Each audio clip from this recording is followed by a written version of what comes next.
Well, joining us now from our London office is Christopher Pryce. He's director and lead analyst on Greece at Fitch Ratings. So, Chris, obviously now for the past several weeks, there's been a lot of back and forth about whether Greece is going to be able to get its act together. What is your latest read on the situation? Well, I think that what's happening is basically encouraging the finance ministers of the euro area met this afternoon and have issued a very tough statement, giving Greece a lot of targets, a lot of hurdles they have to jump through, and all the evidence is that the Greek government will comply. But obviously, that remains to be seen. And as we know, a lot of Greek workers have been striking over this, what had been a standoff over the situation with the deficits and whether Greece was going to be able to take measures. Do you think that that remains an obstacle? I think that the evidence of the opinion polls is that Papandreou, the Greek Prime Minister, has the support of a majority, a clear majority of Greeks for what he's trying to do. Obviously, the people in the public sector who will take the initial brunt of the cuts won't be happy with that.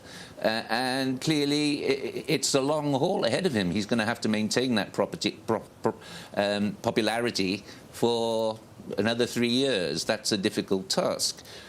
Well, Chris, Athens has until about the middle of March, I believe the 16th, to report back to the EU on its progress. I was wondering if I might get your sentiment on something that the Prime Minister, Mr. Papandreou, said last week. He criticized the EU. He said it was too timid and it was too slow to express unified support for Greece. Is that argument carrying any weight?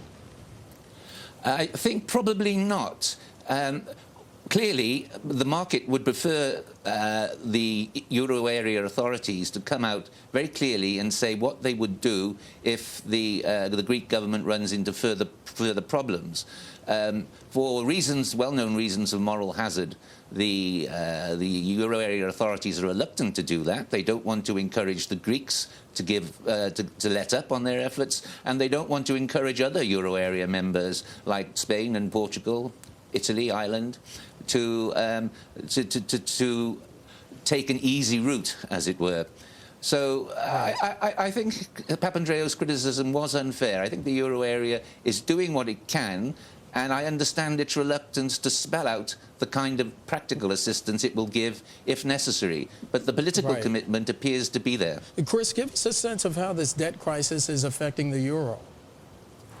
Well, it's having a very poor effect on the euro. Well, I say very poor. It's causing the euro to decline in value against the dollar and against sterling and other currencies. That actually is probably not a bad thing from the point of view of exporters inside the euro area. German and French exporters in particular will benefit from this fall. And it's obviously going to help them in their activities. Chris, I also want to ask you about the involvement of hedge funds as well as U.S. firms like Goldman Sachs and some of the other large banks in terms of lending money to Greece, not directly but through various instruments. And there's been a lot of talk about then what Greece is going to eventually owe these various parties. How is that going to play out given the agreement that Greece is probably going to have to make with the EU? Well, these stories relate to the past. They relate to structured finance deals carried out as long as 8 years ago, which took the liabilities, or some of the liabilities, off the balance sheet, and they were not reported as they should have been to the central euro area authorities.